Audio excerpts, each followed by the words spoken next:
Você já parou para observar o horizonte do Rio de Janeiro e sentiu, lá no fundo, que algo colossal estava te observando de volta? Milhões de turistas sobem e tiram fotos da Pedra da Gávea todos os anos, admirando apenas sua beleza natural exótica. Mas e se eu te dissesse agora que aquilo não é, de forma alguma, uma obra aleatória da natureza? E se a maior atração turística do Brasil for, na verdade, o monumento arqueológico mais antigo, complexo e ignorado de todas as Américas? A geologia oficial insiste em chamar o fenômeno de erosão diferencial. Eles dizem que o vento e a chuva, por um acaso estatístico milagroso, esculpiram um rosto humano perfeitamente simétrico, com olhos profundos, nariz aquilino, barba e um capacete fenício. Mas a probabilidade matemática disso acontecer com tamanha precisão é virtualmente nula. O que você vê lá em cima desafia o caos natural. É uma estrutura que possui intenção, design e uma mensagem que foi esquecida. O que está diante dos seus olhos não é uma montanha comum. É a estátua mais antiga e misteriosa das Américas. E ela guarda um segredo arqueológico tão profundo que poderia reescrever a Bíblia e anular completamente o descobrimento de Pedro Álvares Cabral. Prepare-se para questionar tudo o que te ensinaram na escola sobre o passado do Brasil, porque as evidências gravadas na pedra sugerem que frotas do Oriente Médio ancoraram aqui 2.500 anos antes dos portugueses chegarem. A Pedra da Gávea se ergue majestosa, a exatos 842 metros acima do nível do mar. É oficialmente o maior monólito à beira-mar do mundo, visível a dezenas de quilômetros de distância pelo oceano. Para qualquer navegador antigo cruzando o Atlântico, ela funcionava como um farol natural gigantesco e inconfundível. Não há melhor lugar em toda a costa brasileira para marcar um ponto de chegada ou um território sagrado do que esta rocha imponente que domina a paisagem costeira. Quando observada de ângulos específicos, a explicação simplista de pareidolia desaparece e a engenharia antiga aparece. O rosto tem proporções anatômicas corretas que assustam. O topo da cabeça é achatado e quadrado, lembrando distintamente os capacetes ou coroas usados pela realeza no Oriente Médio Antigo. Drones modernos e fotogrametria revelaram detalhes de corte que eram invisíveis do chão, sugerindo fortemente que a montanha foi modificada artificialmente. A erosão de milênios desgastou a rocha, sem dúvida, mas a intenção do escultor original ainda grita através do granito. Não é apenas uma pedra moldada pelo acaso, é um marco territorial deliberado. A posição estratégica, vigiando a entrada da baía, é exatamente o que uma civilização avançada faria. Mas a prova definitiva de que isso não é natural não está apenas na forma da cabeça, está na escrita que foi deixada lá para a posteridade ler e entender o recado. No século XIX, o próprio imperador Dom Pedro I, fascinado pelo mistério que pairava sobre a pedra, ordenou as primeiras investigações oficiais. O que os exploradores encontraram foi tão perturbador que o relatório acabou arquivado silenciosamente. Não eram apenas formas vagas ou imaginação fértil, eram letras, inscrições gigantescas talhadas na face vertical da rocha, em um local onde nenhum humano conseguiria ficar em pé sem equipamento moderno de rapel extremo. Essas marcas profundas não são ranhuras naturais causadas por raios ou chuva. Elas têm profundidade constante, padrão lógico e repetição característica de linguagem escrita. Elas formam caracteres complexos de uma língua morta há muito tempo. Em 1928, o arqueólogo Bernardo de Azevedo da Silva Ramos fez o impensável. Ele subiu, analisou e traduziu as marcas, identificando o alfabeto inconfundivelmente como fenício arcaico, a língua dos reis navegadores do mar. A tradução proposta, lida da direita para a esquerda conforme a tradição semítica, dizia Tiro, Fenícia, Badesir, primogênito de Jetbaal. Isso não é um rabisco aleatório que parece letras. Badesir foi um rei real e documentado da cidade de Tiro, que governou por volta de 850 a.C. Jetbaal era seu pai. Estamos falando de reis contemporâneos aos profetas do Antigo Testamento, marcando seu nome no granito do Rio de Janeiro com uma precisão assustadora. A inscrição sugere inequivocamente que uma frota fenícia cruzou o Atlântico 2000 anos antes de Colombo e marcou esta montanha. A ciência acadêmica ridicularizou a descoberta na época, alegando ser impossível. Disseram que os fenícios não tinham tecnologia naval para chegar ao Brasil, mas hoje sabemos que eles circunnavegaram a África.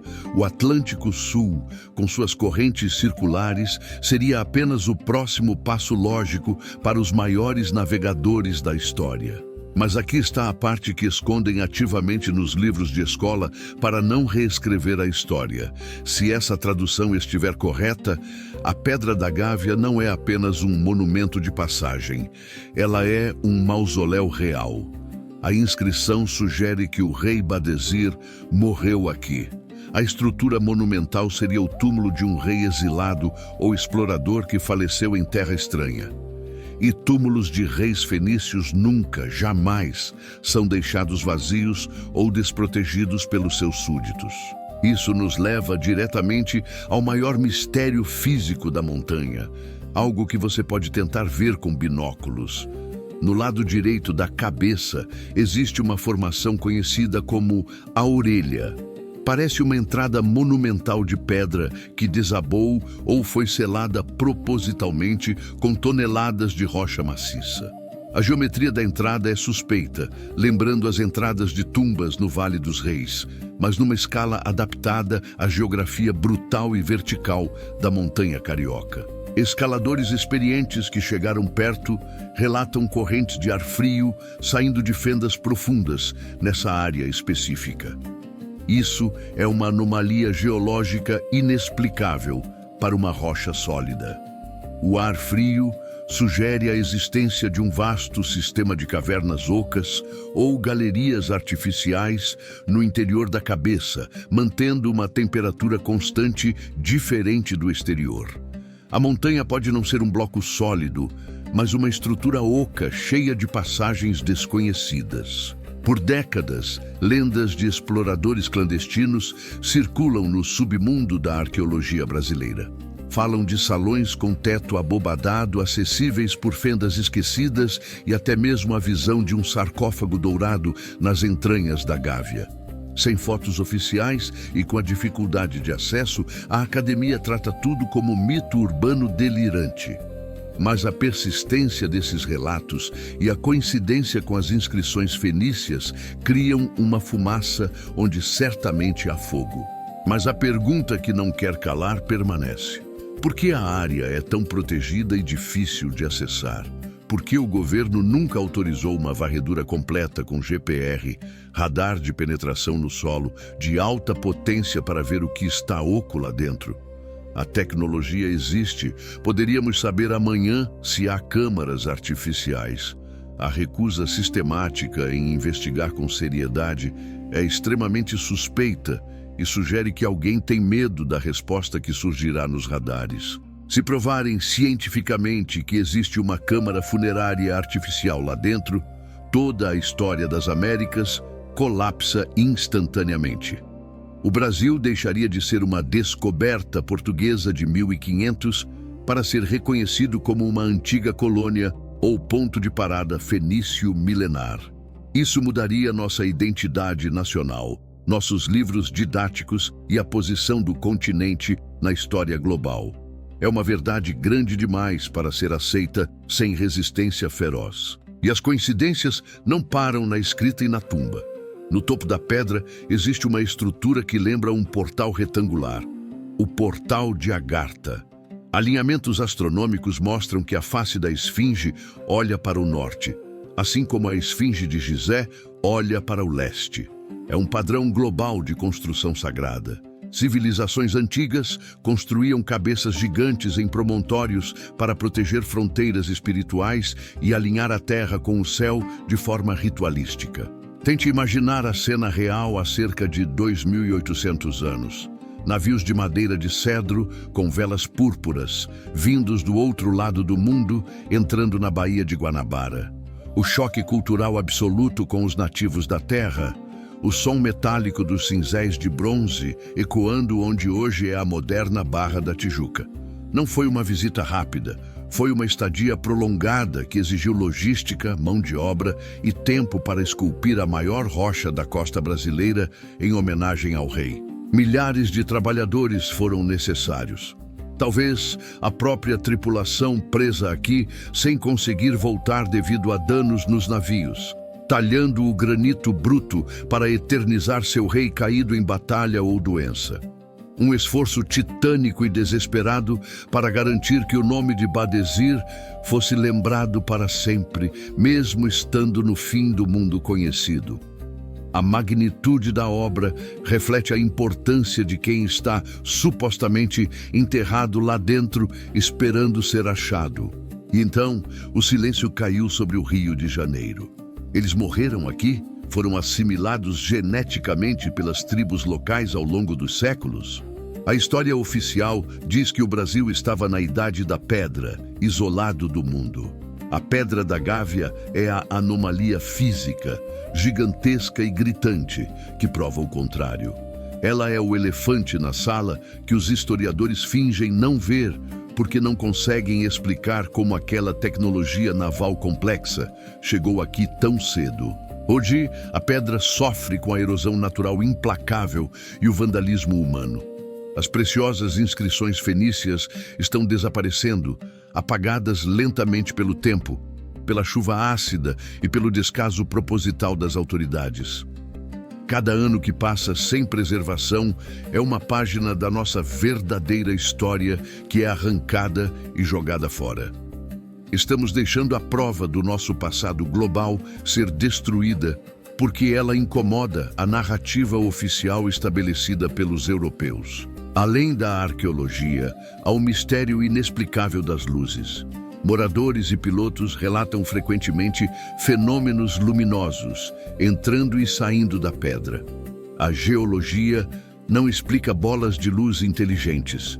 A lenda do portal pode ser folclore, ou pode ser a interpretação moderna de uma energia residual que aquele local sagrado ainda emana.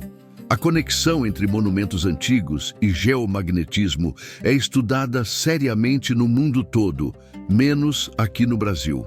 O que a ciência tem medo de encontrar lá dentro se perfurarem a rocha?